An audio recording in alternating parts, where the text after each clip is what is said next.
Hey, assalamu alaikum wa rahmatullahi wa barakatuh. How is everybody?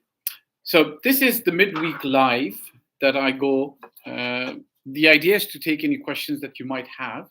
And those who are unable to join on a Saturday, I go live today.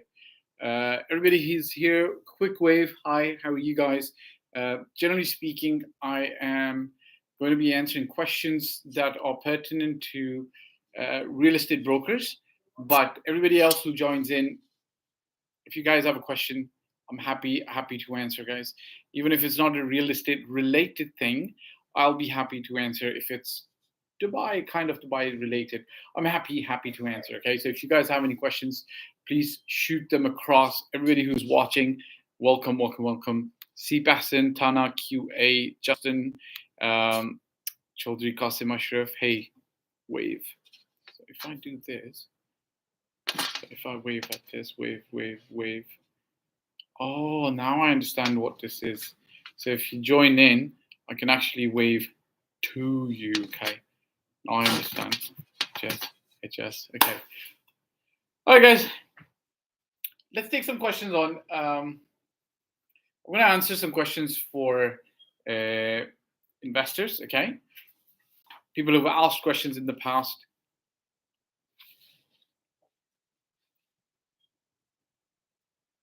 Okay, so here's an investor who says, "Can you show me actual rental contracts from the building I'm interested in?" Good question. Good point. Kind of yes, kind of no. Ragdoll Ben, I see your question. Give me a moment. I'm going to answer you right now. Kind of yes, kind of no. I'll explain to you why. Technically speaking, if we've done a rental, somebody in the team has done a rental in that building in the last month, because that's only what's going to be relevant for you, then we can. Okay, but if we can't, then what we can do is we've got two sources to show you what the rental income would be like. Very easy. We would go to something called DXB Interact in Dubai. DXB Interact in Dubai. And how DXB Interact works, it shows actual rentals. So you've got actual data, number one. Number two, if we don't look at DXB Interact, we can look at current market data that is available on properties that can be rented by anybody, okay? So where do we go? We go to one of the online portals where people generally rent out properties, and we can actually have a look at them, and we can, you'll see the asking prices. You'll see the asking prices, and you will see the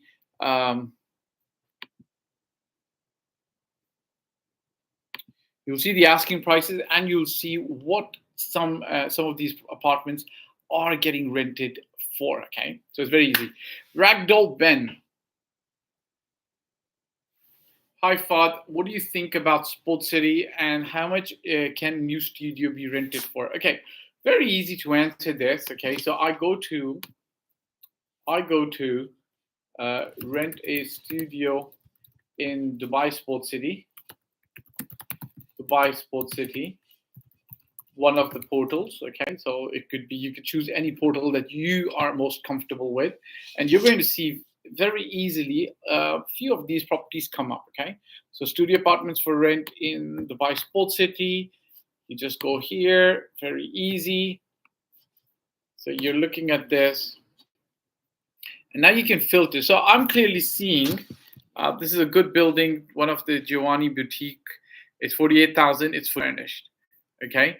Now I could also go with the lowest price. Okay. So I could say the lowest price. Show me the lowest price in Dubai Sports City. So the lowest price in Dubai Sports City right now is 39,000. Okay. This is in one of the residence buildings. It's 39,000, and the median price seems to be like closer to the 48,000 place. But I'm going to give you another way. So the lowest price I see is 39,000, and the highest price I see, I'm having a little bit of a hard time clicking, or maybe the site is not functioning properly. High price of something in Dubai Sports City. Okay, what's the highest price? I think 48 to maybe 50 might be the high price. I'm not getting anything. When I sort by high, I don't get a lot of stuff. Okay, so let's just go to featured. So I'm seeing 48, 43, 60. I see 60. Okay, 60 is not bad. Okay, interesting. Okay, there you go. So now you might ask me, okay, what about, why is it 48? Why is it 39? Why is it 60? It's very easy, okay?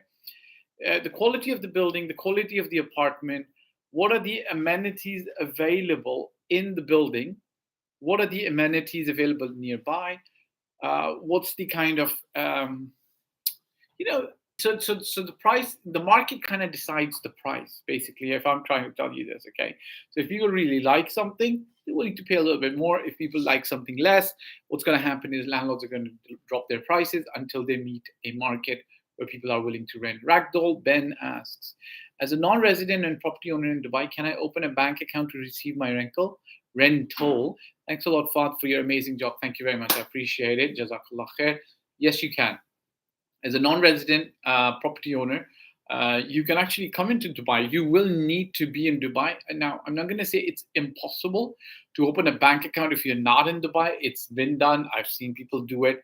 But you've got to have some clout. Okay, what do I mean by clout? Like, you've got to be able to go to the bank, let's say an international bank that's operating in your home country, and you've got a relationship with them. You can always tell them, like, look, I own a property in Dubai, or I want to own a property in Dubai. Could you please open a bank account for me there? They technically, sometimes they can, because they I think they've got a special within internal word that they use. Okay, so they can. It's not impossible. It can happen. But generally speaking, if you come down to Dubai, it's much more easy. You bring your profile, your LinkedIn.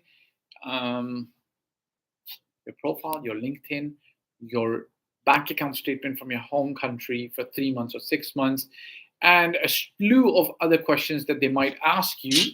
And it's not complicated. It is very much possible. Okay, guys, welcome. Thank you very much for those questions.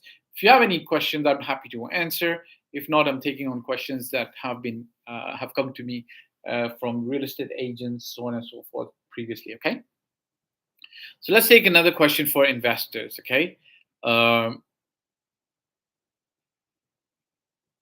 So they mentioned one of the top developers, and they say, I hear a lot about this developer. Suhail Saban, how are you doing, sir? I'm very well. Thank you very much. MashaAllah. May Allah bless you. Hope you're very, very well as well. How are you, and what are you looking at doing these days? So somebody asks, I'm hearing about Suwash Shuri. Hey, Naz Ghazani joined. Hi. Hello, Sawashri. Hello, sir. How are you? Bless you. So somebody says, I'm hearing about this top developer everywhere, and should we consider other developers as well? I think you should. Okay. Why do I say you should consider other developers as well? There's a simple reason. Not everybody is going to be able to afford the top developer. Number one. Number two, the top developer is the top developer. That's great. Everything's amazing. But maybe it's not a good fit for you for X, Y, Z reasons. Like, I don't know, maybe you're priced out. Maybe the rooms are small. Maybe there could be X, Y, Z reasons. So I think you should be looking and comparing other developers as well while you're evaluating properties. Okay, it just makes sense. So from an investor, why are some payment plans 40/60 and others 50/50? What's the catch? There is no catch. Okay, it's very easy, and I'll explain to you. Okay, payment plans are decided by the developers on a number of things: strength of the market, demand from the market, the developer's strength, their brand recognition and brand value, how easily they can sell. When the market's really, really strong, and let's call it a seller's market, where sellers have a lot of strength to be able to sell, they kind of like launch and sell, and get sold. Things get sold really, really fast. They've got a little bit of clout and strength, so they can kind of like demand prices that they want. Sellers, developers, they can also set the terms on the payment plan.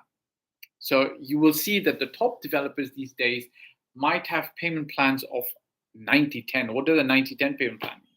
A 90-10 payment plan is essentially speaking, you're paying 90% during construction and 10% on handover. Has this happened before? Yes, it's happened before. It can also vary with a very good, very good product. So in recent times, I remember from 2015, townhouses from 1 million dirhams, super in demand. When they came into the market, everybody wanted a piece of it, and the developer was able to launch a 90-10 payment plan. Essentially speaking, you've got to pay 90% during construction, and then 10% is paid on handover. When the market's slower, there's more inventory in the market. This thing can be reversed. Okay, how does it get reversed? It's very easy. It's an easy way to reverse this, and the reverse happens when you've got a 30-70 payment plan. What's a 30-70 payment plan? A 30-70 payment plan, essentially speaking, means that you're going to pay 30% during construction and then 70% on handover. So it's very convenient. Very convenient. It makes sense for a lot of people to then, get into the property market, because on handover they can actually bring financing in, right? Does that make sense? I hope it makes sense. Essentially speaking, that's what a 50-50 payment plan or a 40-60 or a 60-40 payment plan does, okay? You're basically able to get the sales going, kick-started, okay? The easier the payment plan for the people, the easier it is to buy, okay? Everyone's talking about a golden visa. What happens if the property value drops below 2 million? Okay, essentially speaking, if the property value when you bought the property was at 2 million, okay, then it doesn't matter if the actual market price drops below 2 million. If you pay 2 million to acquire that property, you're okay. Okay, you're okay.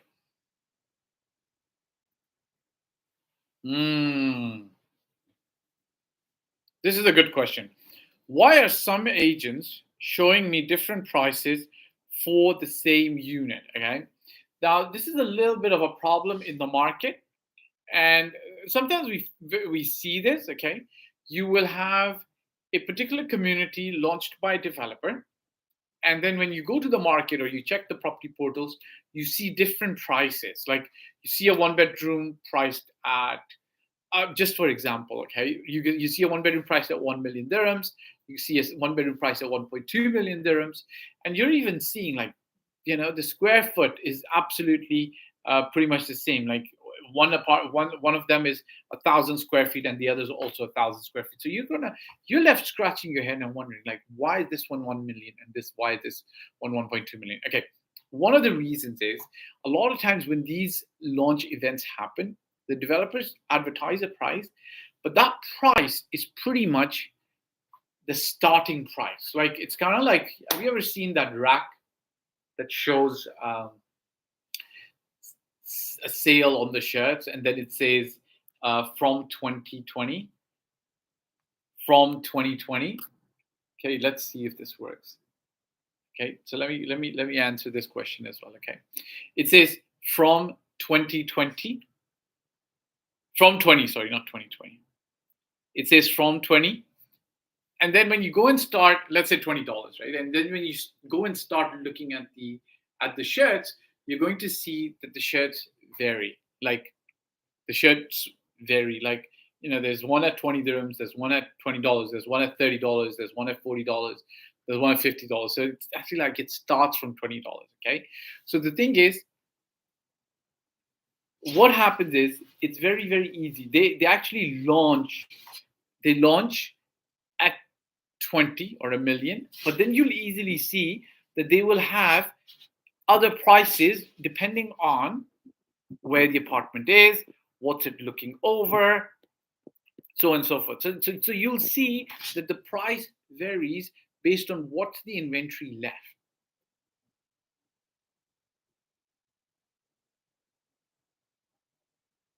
Was I able to make sense?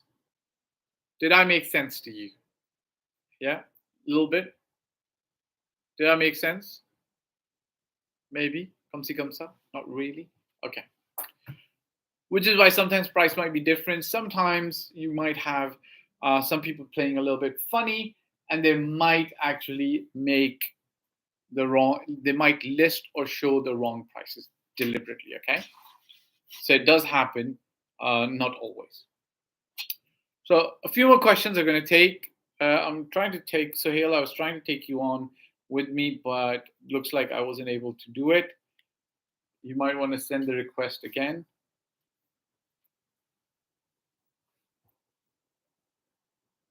Did you want to, Sohail? Did you want to join? Go live with Sohail. Okay. I don't know, Sohail. If you're able to come on live, let's do it. Okay, let's go on to another question. All right. Yeah, these so yield projections, they look amazing, but can we actually see real value? Yes, you can. So as I told you earlier, it's very easy in Dubai market to actually look at real projections by going to one of the famous property portals, just looking at what property is actually renting out at, calculating the service charges that you will probably be paying, and then based on the service charges, calculating your net rental income. Okay, so it's not very complicated. You can actually do it. It's not super complicated. Okay, these would be very close to real projections. Why it's not going to be actual and exact and guaranteed is because when you do move into the market to rent the property out, you might get a good person renting it out a little bit higher, or you might get a little bit lower, right? So it actually varies a little bit. Okay. All right. Okay. Few other questions. I see lots of construction everywhere. Be uh, should I be worried about oversupply? My opinion, no. And you might think, okay, well, he works in real estate. Their day job is to sell real estate in Dubai. Why would they say, oh yeah, we should be worried about oversupply? I'll tell you why. We've seen this many times before. Okay, so I've seen the 2008 global financial crisis. Dubai weathered the storm when people actually left the country in big numbers. What happened is, so pay attention to this, okay, guys. There's tons of people who are living in close by cities who would like an opportunity to move to Dubai if the rents came down. So if there was more supply and rents did come down, the first people who will move from to Dubai would be people living in the neighboring emirate of Sharjah. Okay, and then from people, Ajman move to Sharjah, Sharjah moves to Dubai, so on and so forth. Okay, that's number one. Number two, Dubai does have this intrinsic pull. Like a lot of people continue to come over here, so you've got people um, fill up these apartments and these villas, and I wouldn't call it oversupply. If we do have more supply, I think one of the good things that might happen, a positive might be also that rents might become a little bit more tolerable to a lot of people. Like right now, I think I don't think that it's 30% that people are. I think it's 30% or more that people are paying towards rent from their income, and I think that's challenging for some people, right? Because you've got educational expenses, other things that you've got to do and pay for towards, and then if you're paying 30% or more towards your rental income, it gets a little bit challenging. How do I know if I'm paying the right price? Can you show recent transactions? Yeah, you can go to.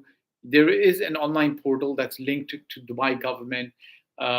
It's called DXB Interact. You can actually check real prices, okay, of transaction. Of course, you've got to take into account variances. Some things might be an apartment might be higher, apartment might be lower. All of those you've got to take into account. Oh, the developers. Okay, so this is somebody who's looking to buy off plan. The developer is showing me great amenities. Guys, get your questions in. If you guys have any questions, I'm happy to answer. We will be ending very soon. The developer is showing me great amenities, but who actually maintains them? Good question. What do you think? Who maintains the amenities? Anybody over here who'd like to venture a guess? Who thinks that they know who maintains the amenities? Da da da da da da. You maintain the amenities, okay? You maintain the amenities by with the service charges that you pay. The service charges that you pay actually help you maintain the amenities. So regardless of how great or how low the amenities are, at the end of the day, the people who are living in the apartment blocks where they're living generally pay for the amenities. Guys, this is a midweek live. Let me know in the comment section if you'd like to do more of these. I'm happy to answer any question that might come my way, especially on real estate. If you missed this, then Saturday between 11 and 12, we generally go live as well. Okay, so I would be happy to see you between Saturday between 11 and 12. We generally go live, closer to 12 sometimes, but the live is meant to answer any questions that you might have, whether you're an agent or an investor. Thank you, everybody who joined in. Jazakallah khair. Assalamu alaikum wa rahmatullahi wa barakatuh.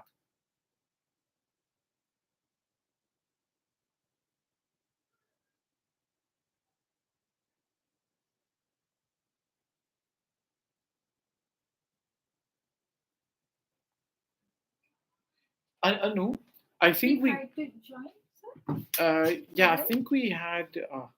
I never end.